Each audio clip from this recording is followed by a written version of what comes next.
حضرت جابر رضی اللہ تعالیٰ عنہ بیان کرتے ہیں، کہتے ہیں کہ طفیل بن عمر الدوسی رضی اللہ تعالیٰ عنہ اللہ کے نبی صلی اللہ علیہ وسلم کے پاس آئے اور کہا، اے اللہ کے رسول صلی اللہ علیہ وسلم، حل لک فی حسین و منعت، کہ اے اللہ کے رسول صلی اللہ علیہ وسلم، کیا آپ پسند کرتے ہیں ایک مضبوط قلعہ اور آپ کے لیے ایک فوجی دستہ ہو؟ حضرت جابر رضی اللہ تعالیٰ عنہ کہتے ہیں، قبیلہ دوس کا زمانے جاہلیت میں ایک مضبوط قلعہ تھا۔ کہا فأبى النبی صلی اللہ علیہ وسلم، تو اللہ کے نبی صلی اللہ علیہ وسلم نے اس کو قبول کرنے سے انکار کر دیا۔ کیونکہ یہ سعادت اللہ تبارک و تعالیٰ نے انصار کے حصے میں رکھی تھی۔ فلما ہاجر النبی صلی اللہ علیہ وسلم الی المدینہ، پھر جب اللہ کے نبی صلی اللہ علیہ وسلم ہجرت کر کے مدینہ منورہ گئے، مدینہ منورہ تشریف لے آئے، تو طفیل بن عمر الدوسی رضی اللہ تعالیٰ عنہ بھی ہجرت کر کے اپنے قبیلے سے اللہ کے نبی صلی اللہ علیہ وسلم کے پاس آ گئے۔ ان کے ساتھ انہی کے قوم کے ایک آدمی نے بھی ہجرت کی۔ فجتء المدینہ، تو مدینہ کی آب و ہوا انہیں راس نہ آئی اور وہ بیمار ہو گئے اور وہ بے صبر ہو گئے۔ فأخذ مشاقص لہ،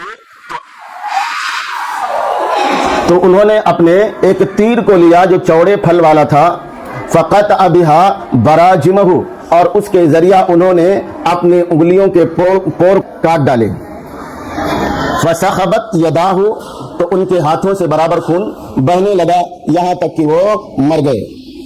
ان کو طفیل بن عمر الدوسی رضی اللہ تعالیٰ عنہ نے خواب میں دیکھا، ان کو دیکھا کہ ان کی حالت، ان کی شکل صورت، ان کی حالت اچھی ہے، انہوں نے اپنے دونوں ہاتھوں کو چھپا کر رکھا ہے۔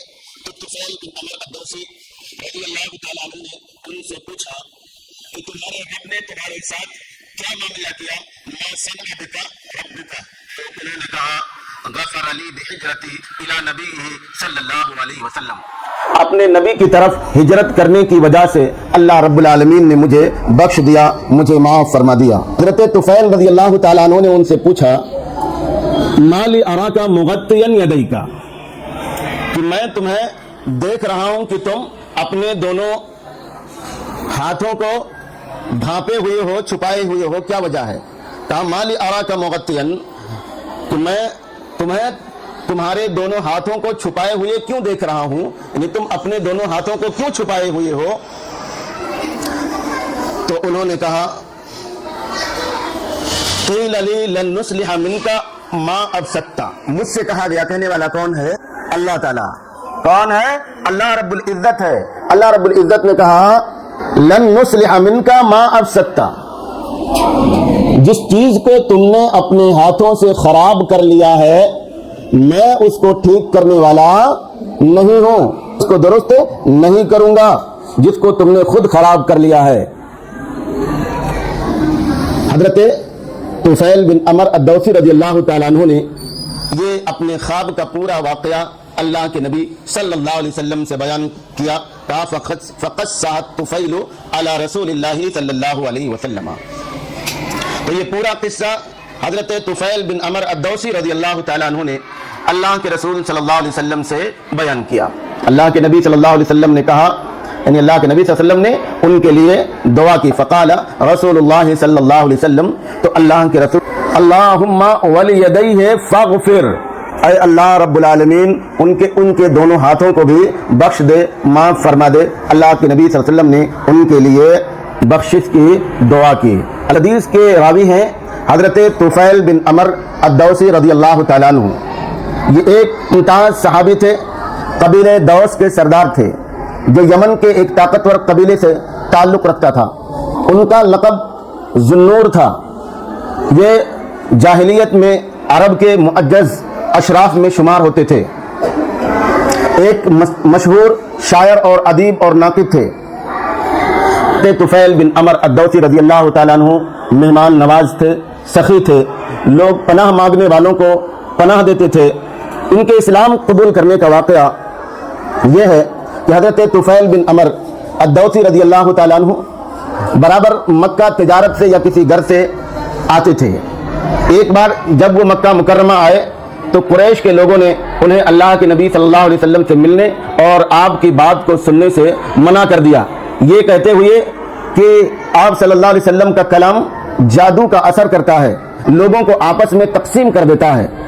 طفیل رضی اللہ تعالیٰ عنہ نے بچنے کے لیے احتیاطاً اپنے کانوں کے اندر روئی ڈال لی، لیکن جب وہ مسجد حرام میں اللہ کے نبی صلی اللہ علیہ وسلم کے پاس پہنچے اور آپ کو قرآن پڑھتے ہوئے سنا تو ان کا دل بہت متاثر ہوا اور انہوں نے رسول اللہ صلی اللہ علیہ وسلم سے ملاقات کی اور آپ کی بعثت کے 7ویں سال یعنی نبوت کے 7ویں سال انہوں نے اسلام قبول کر لیا۔ اس کے بعد میں حضرت طفیل بن عمر الدوسی رضی اللہ تعالیٰ عنہ اپنے قبیلے گئے، اپنے قبیلے کے لوگوں کو انہوں نے دعوت دی، ان کو سخت مزاحمت کا سامنا کرنا پڑا۔ وہ واپس اللہ کے نبی صلی اللہ علیہ وسلم کے پاس آئے اور اللہ کے نبی صلی اللہ علیہ وسلم سے یہ اجازت طلب کرنے لگے کہ اے اللہ کے نبی صلی اللہ علیہ وسلم، ان کے لیے مجھے بد دعا کرنے کی اجازت دے دیجئے۔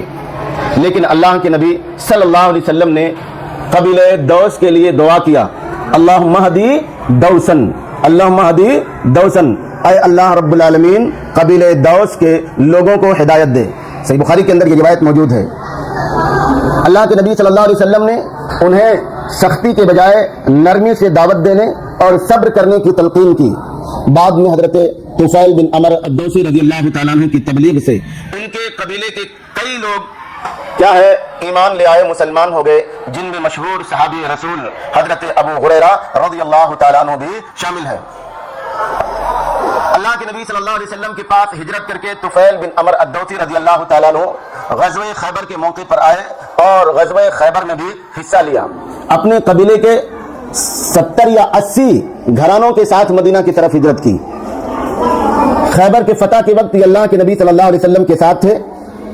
حضرت طفیل بن عمر الدوسی رضی اللہ تعالیٰ عنہ نے معرکہ یمامہ میں حصہ لیا۔ سن 11 ہجری میں یہ معرکہ ہوا تھا حضرت ابو بکر صدیق رضی اللہ تعالیٰ عنہ کے دور میں، اور مسلمہ کذاب کے خلاف لڑتے ہوئے حضرت طفیل بن عمر الدوسی رضی اللہ تعالیٰ عنہ نے شہادت پائی۔ یہ ہیں حضرت طفیل بن عمر الدوسی رضی اللہ تعالیٰ عنہ۔ یہ حدیث وضاحت کے ساتھ بتلاتی ہے کہ خودکشی کرنے والا کافر نہیں ہوگا، بلکہ اللہ کے نبی صلی اللہ علیہ وسلم نے کیا ہے خودکشی کرنے والے کے لیے دعا کی۔ اس حدیث سے پہلی بات جو معلوم ہوتی ہے وہ یہ کہ اللہ رب العالمین کے راستے کی طرف ہجرت کرنا، اللہ رب العالمین کے دین کی خاطر ہجرت کرنا، یہ بہت عظیم نعمت ہے۔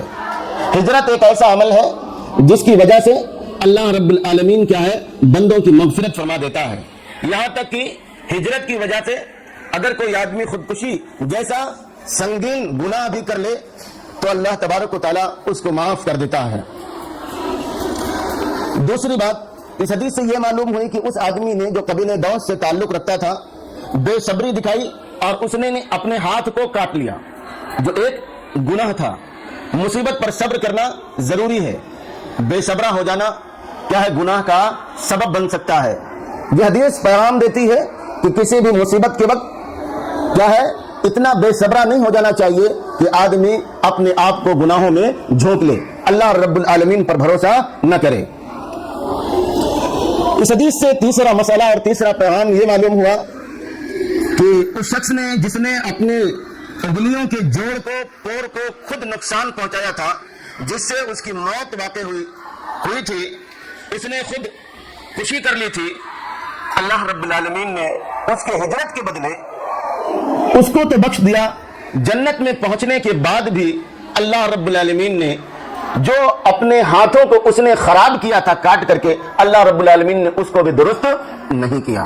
معلوم یہ ہوا کہ خودکشی بہت عظیم گناہ ہے، جو انسان خود اپنے آپ کو قتل کر لے اللہ رب العالمین ایسے شخص کو معاف نہیں کرے گا۔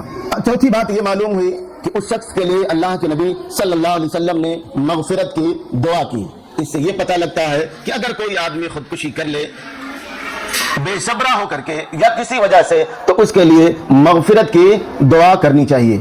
پانچویں بات اس حدیث سے یہ معلوم ہوئی کہ سلف صالحین کے خواب یہ سچے ہوتے ہیں اور مومنین کا خواب یہ وحی کا ایک حصہ ہے، ان سے شرعی احکام کا استنباط کیا جا سکتا ہے۔ چھٹی بات یہ معلوم ہوئی کہ اللہ رب العالمین کی رحمت بہت ہی وسیع ہے. اللہ تبارک و تعالیٰ کسی بھی ایک نیک عمل کی وجہ سے خودکشی جیسے عظیم گناہ کو بھی معاف کر سکتا ہے, بخش سکتا ہے.